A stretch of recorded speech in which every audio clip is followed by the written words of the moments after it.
Welcome. Today we're plunging into a question that really cuts to the heart of American political identity. What happens when a major political movement seems to lose its way? When it strays from the very principles it was supposedly founded on. That's precisely the subject of reclaiming conservatism, how a great American political movement got lost, and how it can find its way back, by Mickey Edwards.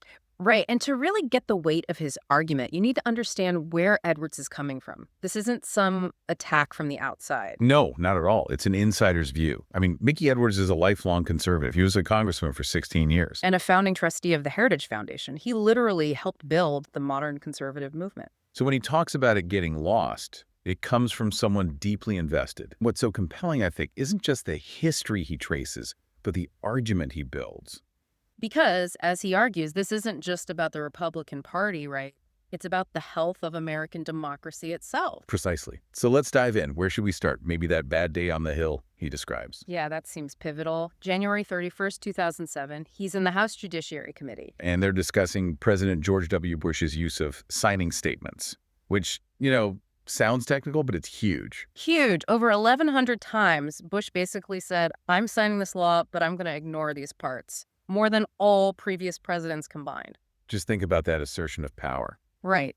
And the real shocker for Edwards wasn't just the statements themselves, but the reaction from his own side. The Republicans on the committee, self-proclaimed conservatives. Yeah, their reaction to this massive executive overreach, essentially, what's the big deal? Just shrugging it off. Which for Edwards was just a fundamental betrayal.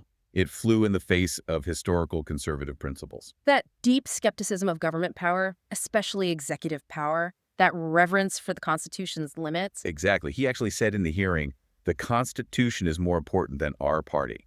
That's drawing a line. A very clear line. So that raises the question, what was that original blueprint he felt was being abandoned? Well, he points back to Barry Goldwater, specifically his 1960 book, The Conscience of a Conservative. Edwards calls Goldwater's vision the first truly American conservatism.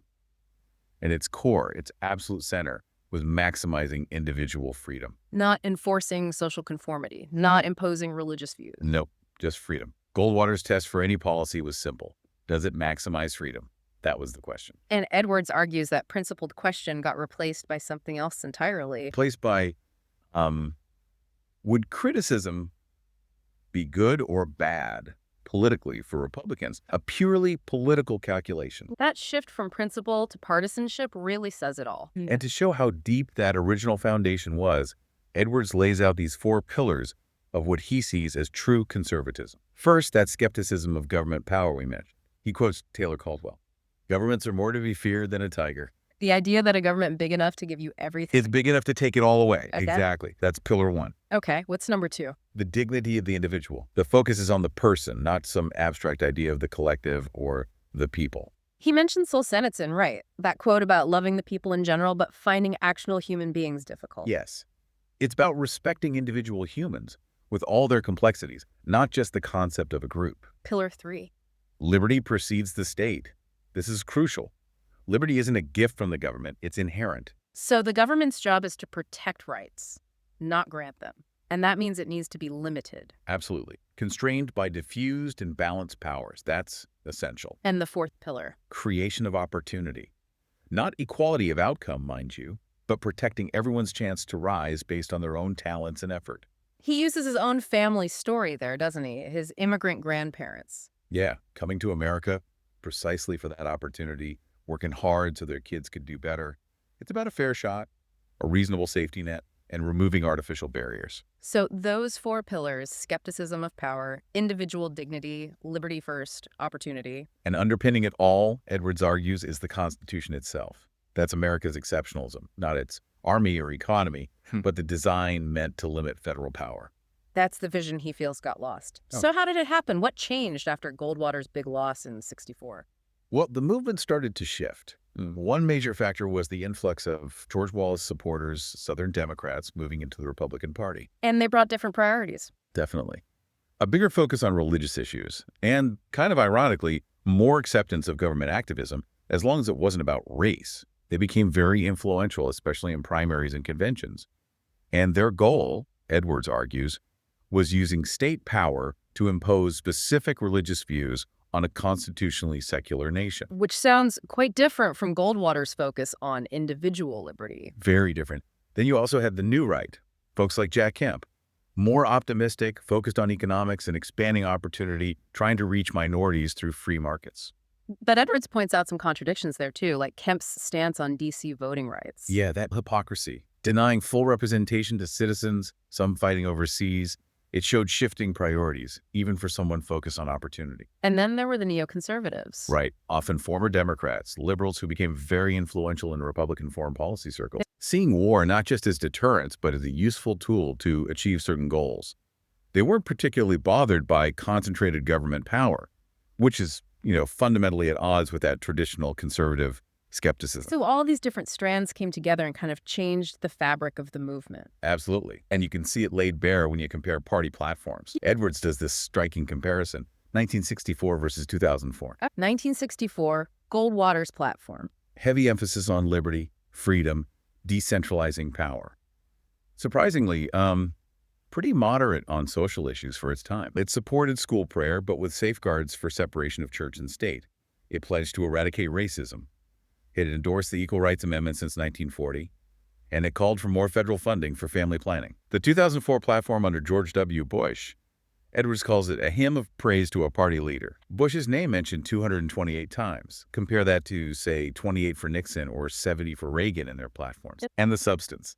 It endorsed the line item veto, which weakens Congress. Huge focus on abortion, homosexuality, specific religious doctrines, and it justified soaring federal deficits. So a complete shift from fiscal conservatism and limited government. A move from principle to personal loyalty and government activism. The very things conservatism was supposed to guard against. And he argues this erosion of principle led directly to the weakening of the Constitution's own safeguards. Exactly. He sees the Constitution as this structure built with specific internal walls to contain power. Like the separation of powers, legislative, executive, judicial branches checking each other. Right. With Congress, the people's branch, meant to be particularly strong, less constrained than the president. And then the separation of church and state. You said that was crucial. Crucial. Learned from centuries of European religious conflict, designed to protect everyone's religious freedom by keeping government out of it. And judicial independence. Also key. Courts focused on justice, insulated from political pressure. Judges protected. And that ancient right, habeas corpus. No indefinite detention without cause explicitly guaranteed. Plus federalism, the division between federal and state power. Yeah, the 9th and 10th Amendments reserving powers closer to the people. Edwards argues Washington just isn't suited for many local issues like education, pointing to conservative critiques of things like no child left behind. And finally, limits on pure majority rule, protecting minorities. Making sure the U.S. is a constitutional republic, a mediated democracy, not just mob rule. These are the walls. So how did they start crumbling, especially during the Bush years? He points to a really aggressive push for unilateral presidential power after 9/11. We talked about the signing statements. What else? Illegal wiretapping, holding prisoners indefinitely without trial at places like Guantanamo, ignoring treaty obligations. Just a general I'm the decider approach that bypassed traditional checks and balances. And Congress's role in this, the Republican conservatives. Edwards says they essentially abdicated their responsibility, put party loyalty way ahead of their constitutional duty to oversee the executive branch. Just rolled over. Pretty much. Virtually ceased any meaningful oversight, even with a war going on and massive expansions of executive power. Why? Why would Congress give up its own power like that? He mentions the line item veto push. Constantly pushing for a tool that lets the president rewrite laws Congress passed, even though the Supreme Court, including conservatives like Rehnquist and Thomas, ruled it unconstitutional. Handing legislative power to the executive. Exactly. And things like term limits presented as reform, but he argues it was mostly a partisan tactic against Democrats, also found unconstitutional. And Supreme Court nominations, like Alito. He points out that even during fierce debates about executive power, conservative senators often didn't seriously press nominees like Alito on where they stood on those presidential power boundaries. A missed opportunity for oversight. So a general failure of Congress to assert itself. And he ties some of this back to Newt Gingrich. Yeah, he argues Gingrich really changed the game. Turned elections into this constant, no-holds-barred struggle between warring parties. Politics as war. War by another name made everything hyper-partisan. Conservatives became Republicans first and conservatives second. Gingrich's tactics, like forcing constant recorded votes to paint Democrats negatively, changed the whole culture. Okay, so that's the diagnosis. It's pretty bleak. How does Edwards suggest reclaiming those lost values? What's the path back? Well, he argues freedom itself has been undermined. When the government starts dictating personal behavior, flag burning, student drug tests, or automatically favors corporations over individuals. Like shielding companies from lawsuits or fighting patient rights bills. Exactly. That's not maximizing freedom. He even notes how changes after a Supreme Court ruling actually gave the president more power over terrorism suspects, not less. And what about peace? He says true conservatives were traditionally prudent about war. Peace through strength meant deterrence, not interventionism. Not rushing into conflicts like Iraq or just endlessly boosting military spending without question. He points out even Reagan, despite tough talk, was actually quite cautious about using military force. Stark contrast. Okay, so restoring a focus on freedom and prudence. What else? Faith. But faith in community, the individual, and the rule of law. That means upholding the wall between church and state. No imposing specific religious beliefs on everyone, on issues like abortion or end-of-life decisions. Correct. He finds it really telling that public opinion largely rejected government intervention. He says it was the people, not the conservatives they had elected, who were embracing traditional conservative values. Interesting observation. What about the courts? Judicial activism? He critiques conservatives for hypocrisy here, abandoning strict construction or originalism whenever it's politically convenient. Calling for impeachment of judges they don't like. Yes, or even figures like Robert Bork eventually arguing Congress should be able to overrule the Supreme Court by a simple majority vote. That's just replacing constitutional limits with popular opinion. And that brings us back to habeas corpus, right? Former AG Gonzalez. Yeah, that astonishing claim that the Constitution doesn't actually grant the right, it just says when it can't be suspended. Edwards calls it a flat-out denial of the Constitution's clearly expressed prohibition, twisting language to expand power. Chilling, really. And foreign policy recklessness. The whole neoconservative shift towards preemptive war, trying to forcibly impose democracy, supporting dictators when convenient, all a departure from cautious realism. Even things like fast-track trade authority. Yeah, Congress basically handing over its negotiating power on trade to the president. Another example of the legislative branch weakening itself. Okay, so after diagnosing all these problems, what are his actual steps for reclamation? First, remember we are a religious people but a secular nation. Use persuasion, not government force, for religious matters. Keep religion personal and government common. Makes sense. Second, Declare independence from politics as war. Stop the endless campaign mode. Politics should be debate, not destruction. third, Congress needs to step up, reclaim its leadership role. Meaning real oversight of the executive, making its own decisions on taxes and spending with transparency, like on earmarks, not just following the president's lead. Fourth sounds familiar. Fiscal sanity. Get back to balanced budgets, be genuinely skeptical of federal spending, conserve resources. Fifth is another declaration of independence. A multi-part one. Independence from the president, loyalty is to the Constitution, not the person. Independence from party, be a conservative first, Republican second. Independence from religious identity in governing. Sixth, rethink the view of government itself. Right. Edward says Reagan's government is It wasn't about self-government being bad, but about its management being inefficient or overreaching. Properly limited government is something to be valued.